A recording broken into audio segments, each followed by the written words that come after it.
ಏನಾಗುತ್ತಿದೆ ಇಲ್ಲಿ? ಈಗ ನಾವೇ ಏನಾದರೂ ಮಾಡಬೇಕು. ದೇವತೆಗಳೇ, ಎಲ್ಲರ ಶಕ್ತಿಯನ್ನು ಒಟ್ಟಿಗೆ ಸೇರಿಸಿ ಆಕ್ರಮಣ ಮಾಡೋಣ. ಬನ್ನಿ.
ಮಹಾದೇವ, ಸೂರ್ಯನ ರಥವನ್ನು ನಿಲ್ಲಿಸಿ ಮಾರುತಿ ಹಗಲು ಮತ್ತು ರಾತ್ರಿಯ ಚಕ್ರವನ್ನು ನಿಲ್ಲಿಸಿದ್ದಾರೆ. ಹೀಗೆ ಆದರೆ ಎಲ್ಲಾ ಸಂತುಲನ ಅಸ್ತವ್ಯಸ್ತವಾಗುತ್ತದೆ. ಅದಕ್ಕಾಗಿ ನಿಮ್ಮ ಬಳಿ ಸಹಾಯಕ್ಕೆ ಬಂದಿದ್ದೇವೆ. ಏಕೆಂದರೆ ಆ ಪಾದವನ್ನು ಎತ್ತಿಸಲು ನಿಮ್ಮಿಂದ ಮಾತ್ರ ಸಾಧ್ಯ. ಇದು ಮಾರುತಿಯ ಭಕ್ತಿಯ ಯಾತ್ರೆ ಬ್ರಹ್ಮದೇವ, ಮತ್ತು ಈ ಮಹಾಲೀಲೆಯಲ್ಲಿ ನಾವು ಹಸ್ತಕ್ಷೇಪ ಮಾಡುವುದಿಲ್ಲ. ಮಾರುತಿ ತನ್ನ ನಿರ್ಧಾರವನ್ನು ಸ್ವಯಂ ತೆಗೆದುಕೊಳ್ಳಲಿ. ಪ್ರಭು, ನಾವು ನಿಮಗೆ ನಿಮ್ಮ ಬಲವನ್ನು ಪ್ರಯೋಗಿಸಿ ಅಥವಾ ಪ್ರತ್ಯಕ್ಷವಾಗಿ ಏನನ್ನಾದರೂ ಮಾಡಿ ಎಂದು ಹೇಳುತ್ತಿಲ್ಲ. ನಾವು ನಿಮ್ಮಲ್ಲಿ ಕೇಳಿಕೊಳ್ಳುವುದೇನೆಂದರೆ, ಮಾರುತಿ ಯಾವ ಸರ್ವಶ್ರೇಷ್ಠ ವಾಹನವನ್ನು ಹುಡುಕುತ್ತಿದ್ದಾರೋ ಅದು ಅವರಿಗೆ ಸಿಗಲಿ.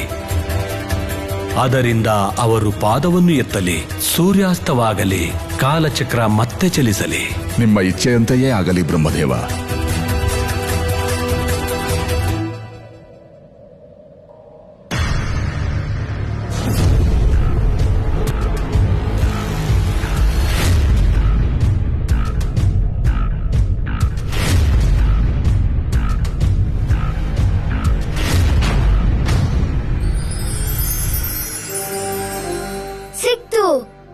ಋಷಿವರ್ಯರಿಗೆ ಸರ್ವಶ್ರೇಷ್ಠ ವಾಹನ ಸಿಕ್ತು.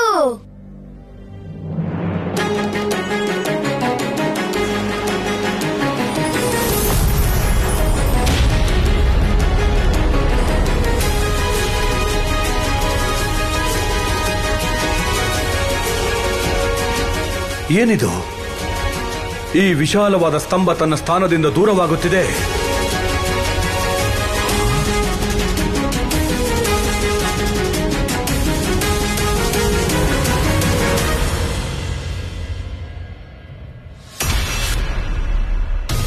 ಇದು ಯಾವ ಚಮತ್ಕಾರ ಇಂದ್ರದೇವ?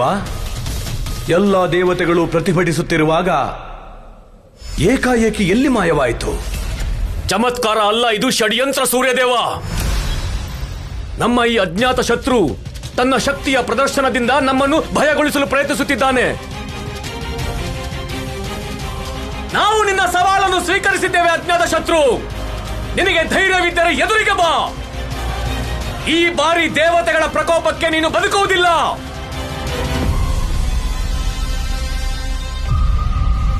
ಮಾರುತಿ ಇನ್ನೂ ಬಾಲಕ ಪ್ರಭು. ತಂದೆಯ ಪ್ರಾಣ ಉಳಿಸಲು ಬೇರೆ ಏನೂ ಹೊಳೆಯದಿದ್ದಾಗ ಸೂರ್ಯದೇವನನ್ನು ಮಾರ್ಗದಲ್ಲಿ ತಡೆದನು. ಆದರೆ ದೇವರಾಜ ಇಂದ್ರ ಮಹರ್ಷಿ ನಾರದರ ಮಾತನ್ನು ನಂಬಿ ಈ ರೀತಿ ಉತ್ತೇಜಿತವಾಗುವುದು ಎಂದರೆ ನನಗೆ ಅರ್ಥವಾಗುತ್ತಿಲ್ಲ. ಅಧಿಕಾರದ ಮೋಹ ಯಾರನ್ನಾದರೂ ದುರ್ಬಲಗೊಳಿಸುತ್ತದೆ ದೇವಿ. ಇಂದ್ರನ ಸ್ವರ್ಗಲೋಕದ ಸಿಂಹಾಸನದ ಮೇಲಿನ ಪ್ರೇಮ ಸರ್ವವಿದಿತ. ಇದೇ ಕಾರಣಕ್ಕಾಗಿ ಅವರು ಹೆದರುತ್ತಿರುವುದು. ಯಾವುದಾದರೂ ಶಕ್ತಿ ಅವರಿಗೆ ಸಂಕಷ್ಟ ತರಬಹುದು ಎಂದು ಆತಂಕಕ್ಕೆ ಒಳಗಾಗುತ್ತಿದ್ದಾರೆ. ಬಹುಶಃ ನಮ್ಮ ಭಯದಿಂದ ಸ್ತಂಭವನ್ನು ತೆಗೆಯಲಾಗಿದೆ. ಈಗ ನಿಮ್ಮ ಮಾರ್ಗ ಮುಕ್ತವಾಗಿದೆ. ನೀವು ನಿಮ್ಮ ರಥವನ್ನು ಸೂರ್ಯಾಸ್ತದ ಕಡೆಗೆ ಕೊಂಡೊಯ್ಯಿರಿ. ಮತ್ತೆ ಸಮಯ ಚಕ್ರ ಪುನಃ ತನ್ನ ಗತಿಗೆ ಮರಳಲಿ. ಎಲ್ಲ ದೇವತೆಗಳಿಗೂ ಕೋಟಿ ಕೋಟಿ ಧನ್ಯವಾದಗಳು. ಎಲ್ಲರೂ ನಮ್ಮ ಸಹಾಯಕ್ಕಾಗಿ ಬಂದಿದ್ದಕ್ಕೆ. ಹೊರಡು ಸಾರಥಿ.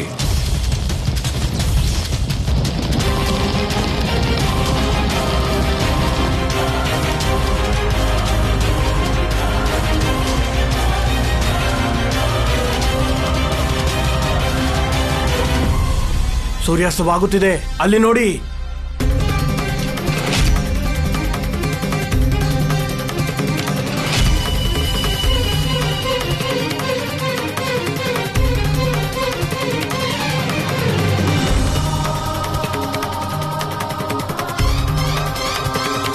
ಯಾವ ಕ್ಷಣಕ್ಕಾಗಿ ಕಾಯುತ್ತಿದ್ನೋ ಆ ಕ್ಷಣ ಬಂದೇ ಬಿಡ್ತು.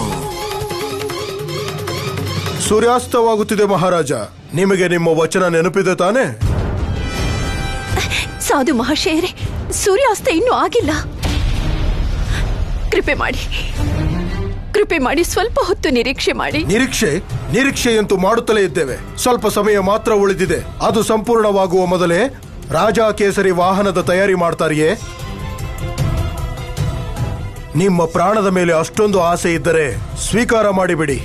ನಿಮ್ಮ ಮಾತುಗಳಿಗೆ ಯಾವುದೇ ಮೌಲ್ಯವಿಲ್ಲವೆಂದು.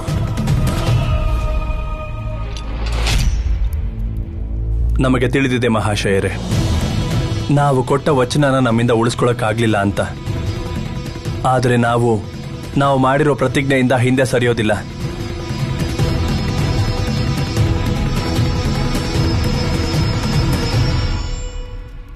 ನಾವು ನಮ್ಮ ವಚನದ ಪರಿಪಾಲನೆ ಮಾಡಲು ನಮ್ಮ ಕೈಯಿಂದಲೇ ನಮ್ಮ ತಲೆಯನ್ನು ಕತ್ತರಿಸಿ ನಿಮ್ಮ ಪಾದಗಳಿಗೆ ಅರ್ಪಿಸುತ್ತೇವೆ. ಬೇಡಿ ಸ್ವಾಮಿ, ಬೇಡಿ. ಈ ತಲೆಯನ್ನು ದಕ್ಷಿಣೆಯ ರೂಪವಾಗಿ ಸ್ವೀಕಾರ ಮಾಡಿ. ನಾವು ಸ್ವೀಕರಿಸುತ್ತೇವೆ.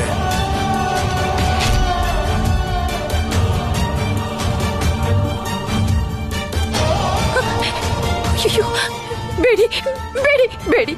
ಸಾಧು ಮಹಾಶಯರೇ, ದಯಮಾಡಿ ಕೃಪೆ ಮಾಡಿ. ತಾವು ಒಬ್ಬ ಸನ್ಯಾಸಿಯಾಗಿ ಇಂತಹ ರಕ್ತಪಾತವನ್ನು ಹೇಗ್ ಬಯಸ್ತೀರಿ? ನಾವು ನಿಮ್ಮ ಹತ್ರ ಭಿಕ್ಷೆ ಬೇಡ್ತಿದ್ದೀವಿ.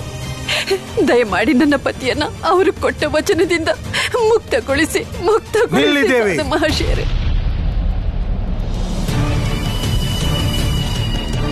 ಇದು ಶಾಪವಲ್ಲ, ವರದಾನ. ಇಂದು ರಾಜಕೇಸರಿ ವಚನ ಪಾಲಿಸಲು ತನ್ನ ಪ್ರಾಣವನ್ನು ತ್ಯಜಿಸಿದರೆ ಅವರು ಸದಾ ಕಾಲಕ್ಕೆ ಅಮರರಾಗಿ ಬಿಡುತ್ತಾರೆ.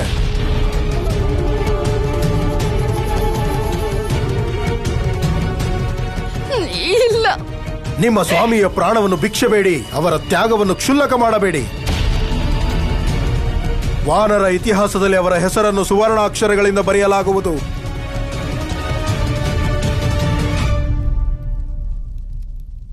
ಎಷ್ಟು ಪ್ರಚಂಡತೆ ಇದೆ ನಮ್ಮ ಸೇನಾಧಿಪತಿಯ ವಾಣಿಯಲ್ಲಿ. ನಮ್ಮ ಪ್ರಾಣವನ್ನೇ ಕೊಟ್ಟು ಬಿಡಬೇಕೆನ್ನಿಸುತ್ತದೆ. ಇವರ ಅಭಿನಯ ನೋಡಿ ನಾವೇ ಚಕಿತರಾಗಿದ್ದೇವೆ ಕಪಟಾಸುರ. ನೋಡು, ಈ ಪ್ರಸಂಗ ಕೊನೆಯ ಹಂತಕ್ಕೆ ತಲುಪ್ತಾ ಇದೆ. ಕೊನೆಗೂ ನಮ್ಮ ಸ್ವಾಮಿ ಕೇಸರಿ ಅಂತ್ಯ ಮಾಡೇ ಮಾಡ್ತಾರೆ. ಇಲ್ಲಿ ಕೇಸರಿಯ ಅಂತ್ಯವಾಗುತ್ತದೆ, ಅಲ್ಲಿ ಪೂರ್ತಿ ರಾಜ್ಯ ಶೋಕದಲ್ಲಿ ಮುಳುಗುತ್ತದೆ. ಇದೇ ಅವಕಾಶವನ್ನು ಉಪಯೋಗಿಸಿಕೊಂಡು ನಾವು ನಮ್ಮ ವಾಸ್ತವಿಕ ರೂಪಕ್ಕೆ ಬರ್ತೀವಿ. ವಿಳಂಬ ಮಾಡದಿರು ಕೇಸರಿ.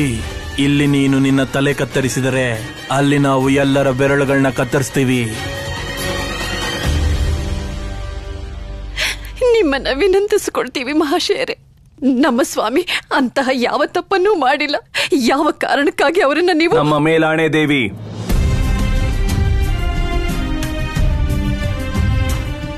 ನೀವು ನಮಗಾಗಿ ಇಂದು ನಿಮ್ಮ ಪ್ರತಿಷ್ಠೆಯನ್ನು ತ್ಯಜಿಸಿದ್ದೀರಿ. ನೀವು ವೀರಾಂಗಣೆ.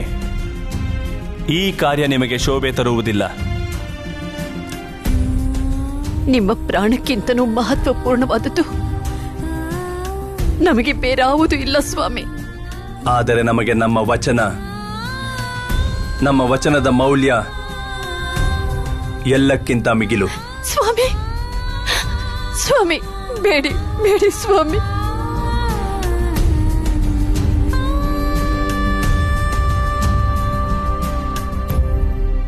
ನಾವು ತಯಾರಾಗಿದ್ದೇವೆ ಮಹಾಶಯರೇ.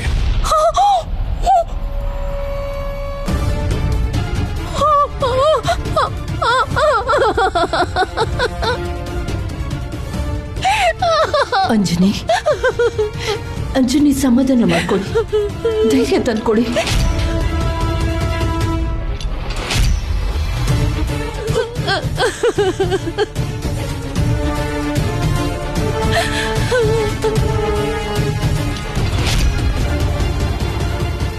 ನಿಲ್ಲಿ ಪಿತಾಶ್ರೀ.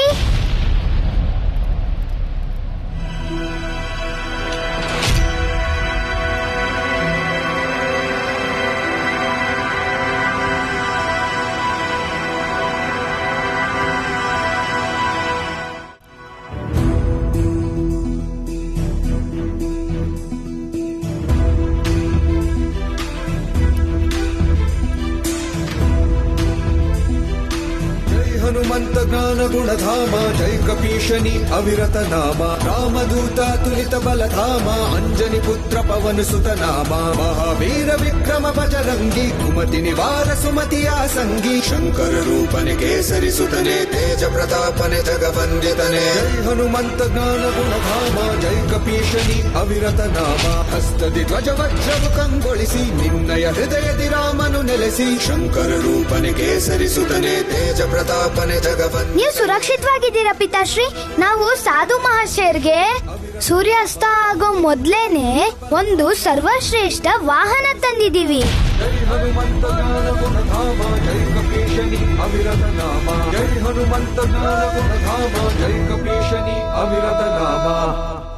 ಎಲ್ಲಿದೆ ವಾಹನ? ನಮ್ಗಂತೂ ಕಾಣ್ತಿಲ್ವಲ್ಲ. ಒಂದೆರಡು ಕ್ಷಣ ಇರಿ ಮಹಾಶಯರೇ, ವಾಹನ ನಿಮ್ಮ ಎದುರುಗಡೆ ಇರುತ್ತೆ. ಇನ್ನು ಕಾಯಲು ಆಗೋದಿಲ್ಲ. ಸುಳ್ಳನ್ನು ಹೇಳಿ ಕಾಲಹರಣ ಮಾಡುತ್ತಿದ್ದಾನೆ ಈ ಧೂರ್ತ ಬಾಲಕ. ನಿಮ್ಮ ಕೋಪಕ್ಕೆ ಕಾರಣ ನಮಗೆ ಅರ್ಥ ಆಗ್ಲಿಲ್ಲ ಮಹಾಶಯರೇ. ಇದು ನಮ್ಮ ಗುರುಗಳ ಅವಮಾನ. ಖಂಡಿತವಾಗ್ಲೂ ಇಲ್ಲ ಮಹಾಶಯರೇ. ಕೇಸರಿ ರಾಜ, ನಿಮ್ಮ ಸುಳ್ಳುಗಾರ ಪುತ್ರನ ಮಾತನ್ನು ನಂಬಬೇಡಿ. ಎತ್ತಿ ಶಸ್ತ್ರವನ್ನು.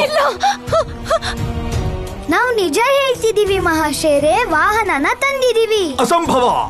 ಅಸಂಭವ ಯಾಕೆ? ಯಾಕೆಂದರೆ ಸುಮೇರುವಿನ ಎಲ್ಲ ಆನೆಗಳನ್ನ ನಾವು ಮಾಯ ಮಾಡಿದ್ದೇವೆ.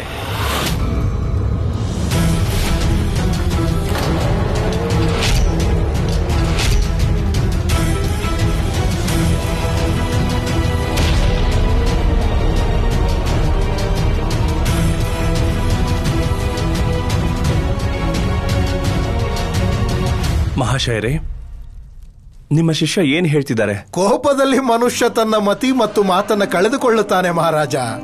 ನಮ್ಮ ಶಿಷ್ಯ ಒಬ್ಬ ಮುಗ್ಧ, ಅವನ ಮಾತಿಗೆ ಬೆಲೆ ಕೊಡಬೇಡಿ. ಈ ರೀತಿ ಮಾತನ್ನ ಕೋಪದಲ್ಲೂ ಸಹ ಯಾರು ಆಡೋದಿಲ್ಲ ಮಹಾಶಯರೇ. ಅಂದ್ರೆ ನಾವು ಸುಳ್ಳು ಹೇಳ್ತಿದ್ದೇವಾ? ನಿಮ್ಮ ಆನೆಗಳು ಕಾಣೆಯಾದವೋ ಅಥವಾ ಮಾಯವಾದವೋ ನಮಗೇನು ಗೊತ್ತು? ನಾವು ಸನ್ಯಾಸಿಗಳು, ಮಾಯಾವಿ ಬಹುರೂಪಿಗಳಲ್ಲ. ನಮಗೆ ನಿಮ್ಮ ಪುತ್ರನ ಮೇಲೆ ಸಂದೇಹವಿದೆ. ಶಬ್ದದ ಪ್ರಯೋಗದಲ್ಲಿ ನಮ್ಮನ್ನು ಸಿಲುಕಿಸಲು ಪ್ರಯತ್ನ ಮಾಡುತ್ತಿಲ್ಲ ತಾನೆ? ನಿಮ್ಮ ಪಿತಾಶ್ರೀಯ ಪ್ರಾಣ ಉಳಿಸಲು ಸುಳ್ಳು ಹೇಳುವುದು ಒಳ್ಳೆಯದಲ್ಲ ಪುತ್ರ. ನಮಗ್ ಗೊತ್ತು ಮಹಾಶಯರೇ, ನಾವ್ ಯಾವತ್ತೂ ಆತರ ಮಾಡೋದಿಲ್ಲ. ಹೌದಾ? ಎಲ್ಲಿ ಆನೆ? ಎಲ್ಲಿ ನಮ್ಮ ವಾಹನ? ನಾವು ಆನೆಗಿಂತ ಉತ್ತಮವಾದ ವಾಹನ ತಂದಿದ್ದೀವಿ ಮಹಾಶಯರೇ. ಹೌದಾ? ಆನೆಗಿಂತ ಉತ್ತಮ? ಅದು ಯಾವ ವಾಹನ? ನಾವು ನೋಡುತ್ತೇವೆ. ಸರಿ, ಅವಶ್ಯವಾಗಿ.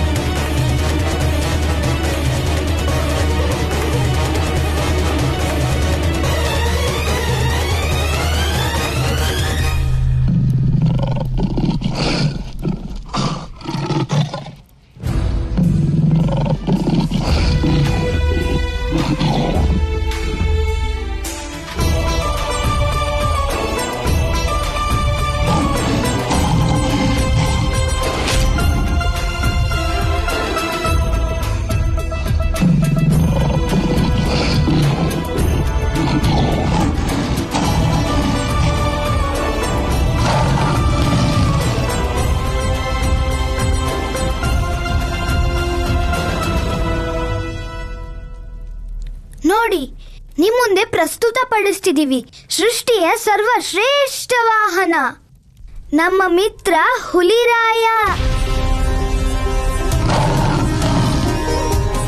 ಅದ್ಭುತ. ಕಾಡಿನ ರಾಜ. ಗತಿ ಮತ್ತು ಶಕ್ತಿಯಲ್ಲಿ ಇದಕ್ಕೆ ಸಮವಾಗಿ ಯಾರೂ ಇಲ್ಲ. ಈ ಹುಲಿ ಮೇಲೆ ಸವಾರಿ ಮಾಡಬೇಕಾ ನಾವು? ಹೌದು ಮಹಾಶಯರೇ. ಇದನ್ ನೋಡಿ, ನಿಮ್ ಮೇಲೆ ಆಕ್ರಮಣ ಮಾಡೋ ಸಾಹಸ ಯಾರು ಮಾಡೋದಿಲ್ಲ.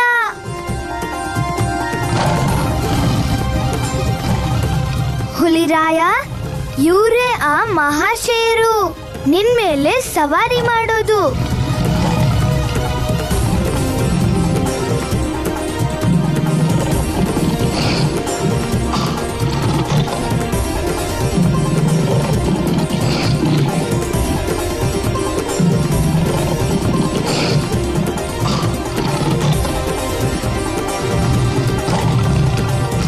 ಎಚ್ಚರಿಕೆ, ಇನ್ನೊಂದು ಹೆಜ್ಜೆ ನಮ್ಮ ಸ್ವಾಮಿ ಹತ್ರ ಇಟ್ರೆ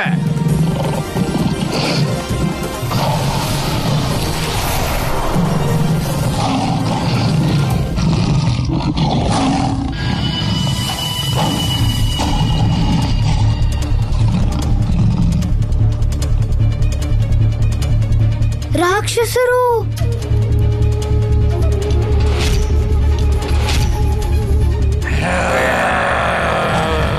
ನೀವು ಮಾಡಿದ್ದು ಮೋಸ.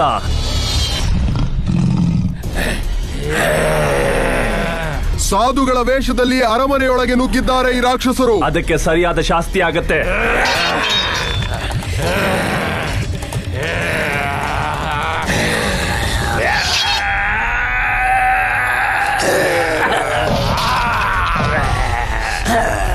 ನಿಮ್ ಯಾರನ್ನು ಜೀವಂತವಾಗಿ ಉಳಿಸಲ್ಲ.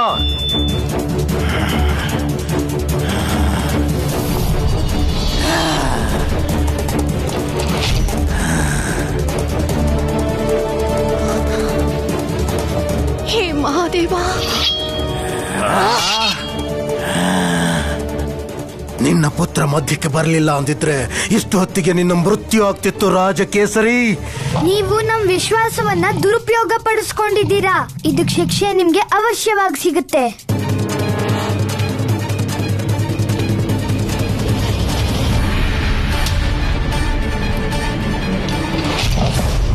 ಸ್ವಾಮಿ, ನೀನೇ ನನ್ನ ಮಾರ್ಗದ ಮುಳ್ಳು. ಮೊದಲು ನಿನ್ನನ್ನ ಮುಗಿಸುತ್ತೇನೆ.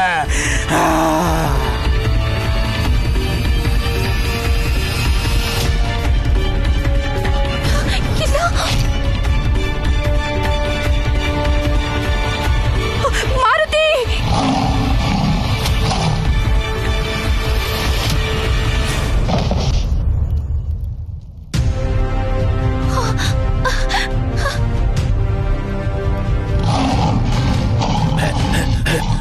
ಪ್ರಾಣ ಉಳಿಸ್ಕೋಬೇಕು ಅಂದ್ರೆ ಇಲ್ಲಿಂದ ಓಡೋಗೋಣ. ಬೇಡ, ಸೋಲನ್ನು ಒಪ್ಕೊಳ್ಬೇಡಿ ನೀವುಗಳು. ನಾವು ವಾನರರಿಗೆ ಹೆದರಿ ಬಂದಿದ್ದೇವೆಂದು ಲಂಕೇಶ್ವರನಿಗೆ ತಿಳಿದರೆ ನಮಗೆ ಮರ್ಯಾದೆ ಇರುವುದಿಲ್ಲ. ರಾಕ್ಷಸರ ಗೌರವ ಈಗ ನಮ್ಮ ಕೈಯಲ್ಲಿದೆ. ಕೊನೆ ಉಸಿರಿರೋವರೆಗೂ ಹೋರಾಡಿ.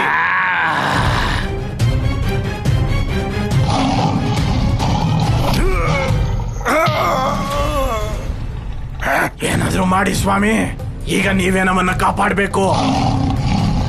ಏನಾದ್ರೂ ಮಾಡಿ, ಏನಾದ್ರೂ ಮಾಡಿ.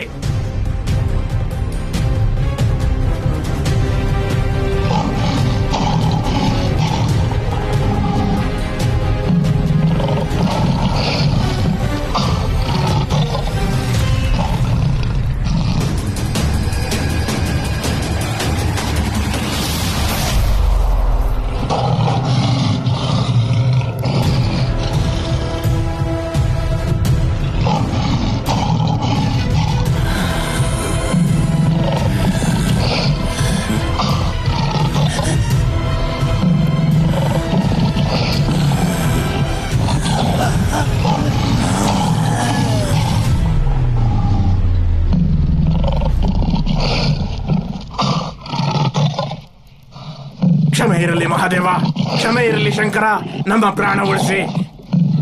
ಜೀವಂತವಾಗಿರೋದಕ್ಕೆ ಒಂದೇ ಉಪಾಯ.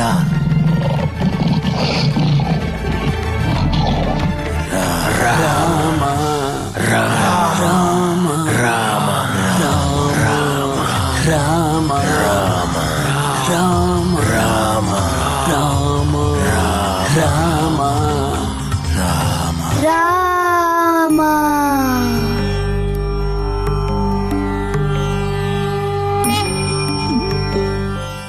ಸುರ ಅಸುರರ ಭೇದವಿರದೆ ರಾಮನ ನಾಮವ ಹಾಡಿದರೆ ಜೀವಕ್ಕೆ ಸಂತೋಷ ಸಿಗುವುದು, ಜೀವನ ಪಾವನವಾಗುವುದು, ಜೀವನ ಪಾವನವಾಗುವುದು, ಜೀವನ ಪಾವನವಾಗುವುದು.